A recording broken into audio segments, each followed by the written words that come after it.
The Smokey God, A Voyage to the Inner World by Willis George Emerson. My name is Olaf Johnson. I am a Norwegian, although I was born in the little seafaring Russian town of Uleåborg on the eastern coast of the Gulf of Bothnia, the northern arm of the Baltic Sea. My parents were on a fishing cruise in the Gulf of Bothnia and put into the Russian town of Uleåborg at the time of my birth, being the 27th day of October 1811. My father, Jens Johnson, was born at Rodwig on the Scandinavian coast, near Lofoten Islands, but after marrying, made his home at Stockholm, because my mother's people resided in that city. When 7 years old, I began going with my father on his fishing trips along the Scandinavian coast. Early in life, I displayed an aptitude for books, and at the age of 9 years was placed in a private school in Stockholm, remaining there until I was 14.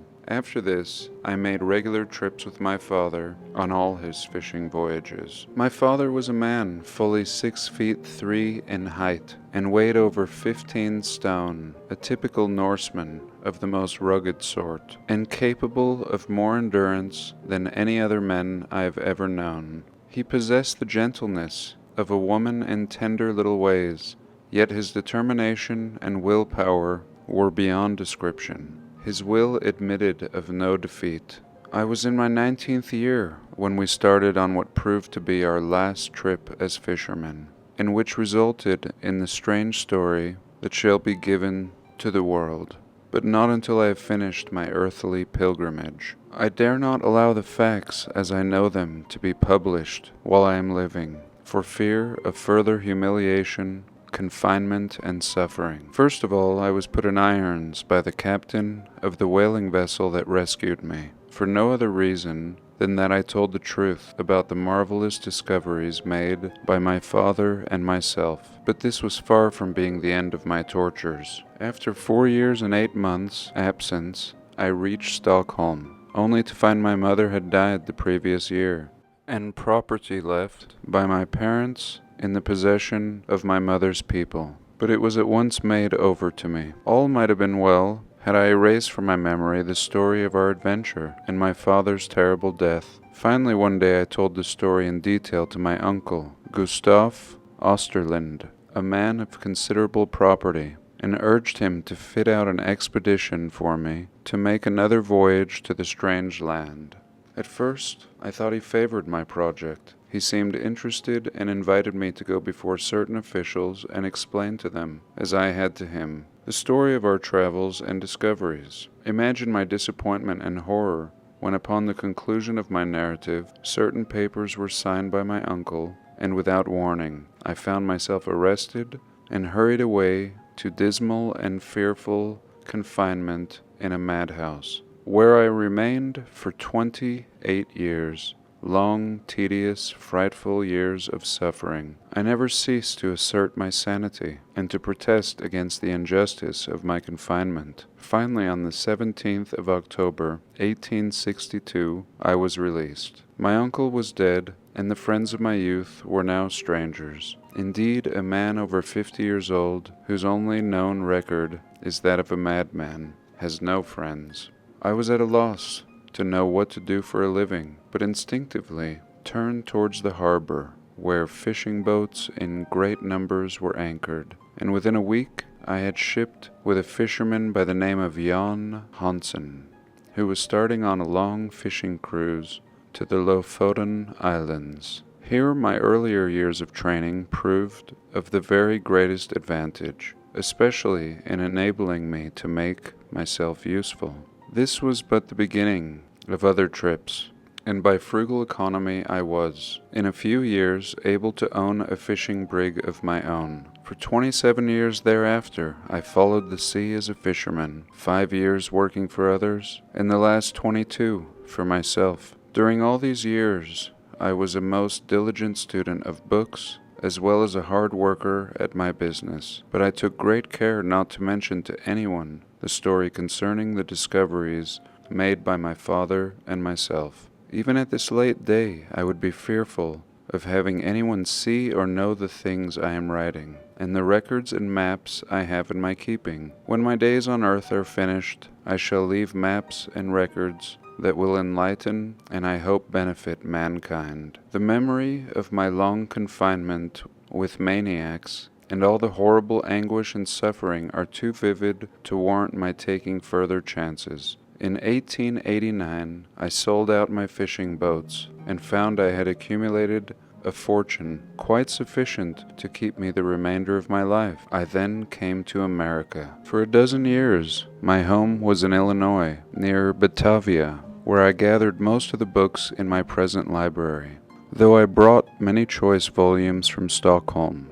Later I came to Los Angeles, arriving here March 4th, 1901. The date I well remember, as it was President McKinley's second inauguration day. I bought this humble home and determined, here in the privacy of my own abode, sheltered by my own vine and fig tree, and with my books about me, to make maps and drawings of the new lands we had discovered, and also to write the story in detail, from the time my father and I left Stockholm until the tragic event that parted us in the Antarctic Ocean. I well remember that we left Stockholm in our fishing sloop on the 3rd day of April, 1829, and sailed to the southward, leaving Gothland Island to the left and Oland Island to the right.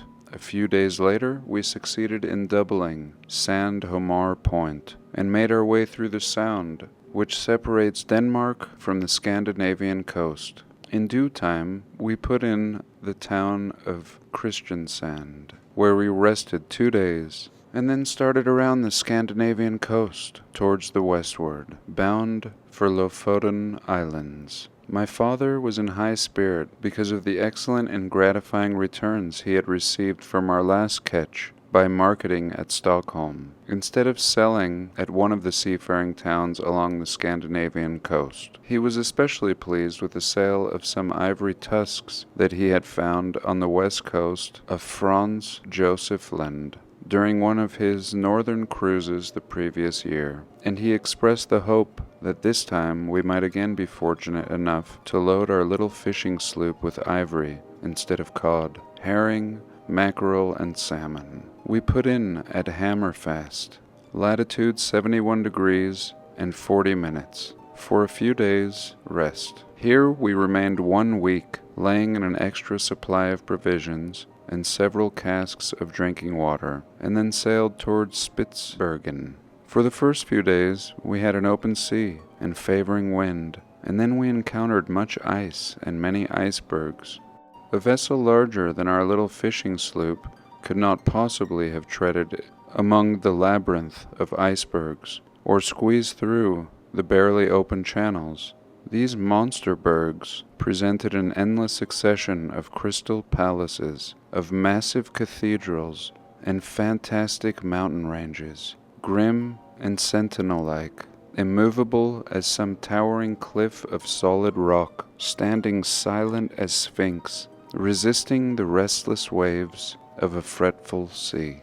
After many narrow escapes, we arrived at Spitzbergen on the 23rd of June, and anchored at Wajade Bay for a short time, where we were quite successful in our catches. We then lifted anchor and sailed through the Hinlopen Strait, and coasted along the northeast land. It will be remembered that André started on his fatal balloon voyage from the northwest coast of Spitzbergen.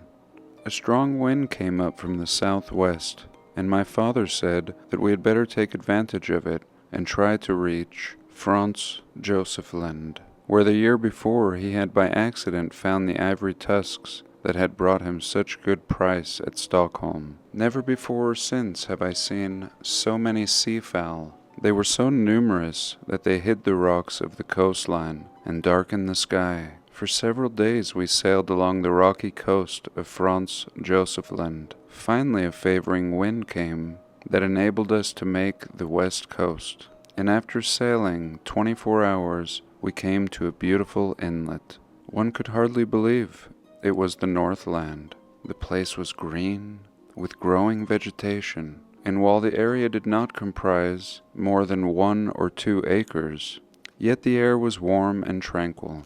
It seemed to be at that point where the Gulf Stream's influence is most keenly felt. On the east coast there were numerous icebergs, yet here we were in open water. Far to the west of us, however, were ice packs, and still farther to the westward the ice appeared like ranges of low hills in front of us, and directly to the north lay an open sea. My father was an ardent believer in Odin and Thor, and had frequently told me they were gods who came from far beyond the north wind. There was a tradition, my father explained, that still farther northward was a land more beautiful than any that mortal man had ever known, and that it was inhabited by the chosen. My youthful imagination was fired by the ardor, zeal, and religious fervor of my good father, and I exclaimed, "Why not sail to this goodly land? The sky is fair, the wind favorable, and the sea open." Even now I can see the expression of pleasurable surprise on his countenance as he turned towards me and asked, "My son, are you willing to go with me and explore, to go far beyond where man has ever ventured?" I answered affirmatively. "Very well," he replied. "May the god Odin protect us." And quickly adjusting the sails, he glanced at our compass, turned the prow in due northerly direction through an open channel. Our voyage had begun.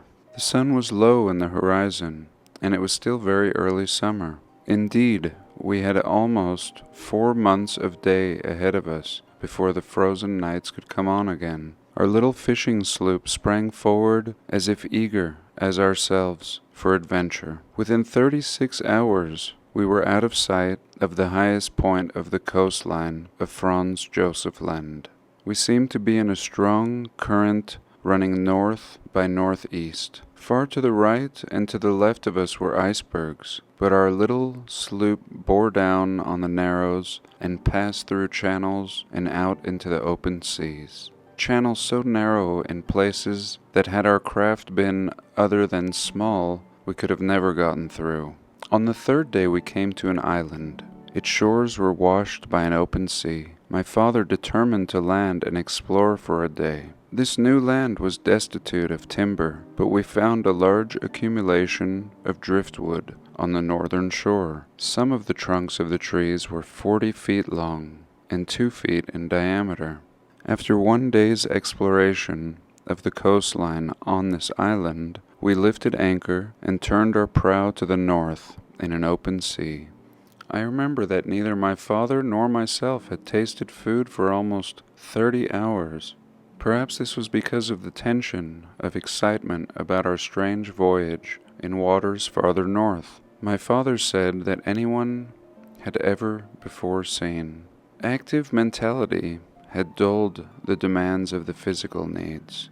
Instead of the cold being intense as we had anticipated, it was really warmer and more pleasant than it had been for a while in Hammerfest on the north coast of Norway some 6 weeks before. We both frankly admitted that we were very hungry, and forthwith I prepared a substantial meal from our well-stored larder. When we had partaken heartily of the repast, I told my father I believed I would sleep, as I was beginning to feel quite drowsy. "Very well," he replied, "I will keep the watch." I have no way to determine how long I slept. I only know that I was rudely awakened by a terrible commotion of the sloop. To my surprise, I found my father sleeping soundly. I cried out lustily to him, and starting up, he sprang quickly to his feet. Indeed, had he not instantly clutched the rail, we would certainly have been thrown into the seething waves. A fierce snowstorm was raging. The wind was directly astern, driving our sloop at a terrible speed. It was threatening every moment to capsize us. There was no time to lose. The sails had to be lowered immediately. Our boat was writhing in convulsions. A few icebergs we knew were on either side of us, but fortunately this channel was open directly to the north. But would it remain so? In front of us, girding the horizon from left to right, was a vaporish fog. or mist, black as Egyptian night at the water's edge, and white like a steam cloud towards the top, which was finally lost to view as it blended with great white flakes of falling snow. Whether it covered a treacherous iceberg or some other hidden obstacles against which our little sloop would dash and send us to a watery grave, or was merely the phenomenon of an Arctic fog, there was no way to determine. By what miracle we escaped being dashed to utter destruction, I do not know. I remember our little craft creaked and groaned as if its joints were breaking. It rocked and staggered to and fro as if clutched by some fierce undertow of whirlpool or maelstrom. Fortunately, our compass had been fastened with long screws to a crossbeam. Most of our provisions, however, were tumbled out and swept away from the deck of the cuddy, and had we not taken the precautions at the very beginning to tie ourselves firmly to the masts of the sloop, we should have been swept into the lashing sea. Above the deafening tumult of the raging waves, I heard my father's voice. "Be courageous, my son," he shouted. "Odin is the god of the waters, the companion of the brave, and he is with us. Fear not." To me it seemed there was no possibility of escaping a horrible death. The little sloop was shipping water, the snow was falling so fast as to be blinded, and the waves were tumbling over our counters in reckless white, sprayed fury. There was no telling what instant we should be dashed against some drifting ice pack. The tremendous swells would heave us up to the very peaks of the mountainous waves, then plunge us down to the depths of the sea's trough, as if our fishing sloop were a fragile shell. Gigantic white-capped waves, like veritable walls, fenced us in, fore and aft. This terrible, nerve-wracking ordeal, with its nameless horrors of suspense and agony, of fear indescribable, continued for more than 3 hours, and all this time we were being driven forward at a fierce speed. Then suddenly, as if growing weary of its frantic exertions, the wind began to lessen its fury and by degrees to die down. At last we were in a perfect calm. The fog mist had also disappeared, and before us lay an iceless channel, perhaps 10 or 15 miles wide, with a few icebergs far away to our right, and an intermittent archipelago of smaller ones to the left. I watched my father closely, determined to remain silent until he spoke. Presently, he united the rope from his waist, and without saying a word, began working the pumps, which fortunately were not damaged, relieving the sloop of the water it had shipped in the madness of the storm. He put up the sloop's sails as calmly as if casting a fishing net, and then remarked that we were ready for a favoring wind when it came. His courage and persistence were truly remarkable. On investigation, we found less than 1/3 of our provisions remaining, while to our utter dismay we discovered that our water casks had been swept overboard during the violent plunging of our boat. 2 of our water casks were in the main hold. Both were empty. We had a fair supply of food, but no fresh water. I realized at once the awfulness of our position. Presently, I was seized with a consuming thirst. "It is indeed bad," remarked my father. "However, let us dry our bedraggled clothing, for we are soaked to the skin. Trust to the god Odin, my son. Do not give up hope." The sun was beating down slantingly, as if we were in a southern latitude instead of the far northland. It was swinging around, its orbit ever visible and rising higher and higher each day, frequently mist-covered, yet always peering through the lacework of clouds, like some fretful eye of fate, guarding the mysterious northland and jealously watching the pranks of man. Far to our right, the rays decking the prisms of icebergs were gorgeous. The reflections emitted flashes of garnet, of diamond, of sapphire, a pyrotechnic panorama of countless colors and shapes, while below could be seen the green-tinted sea, and above the purple sky.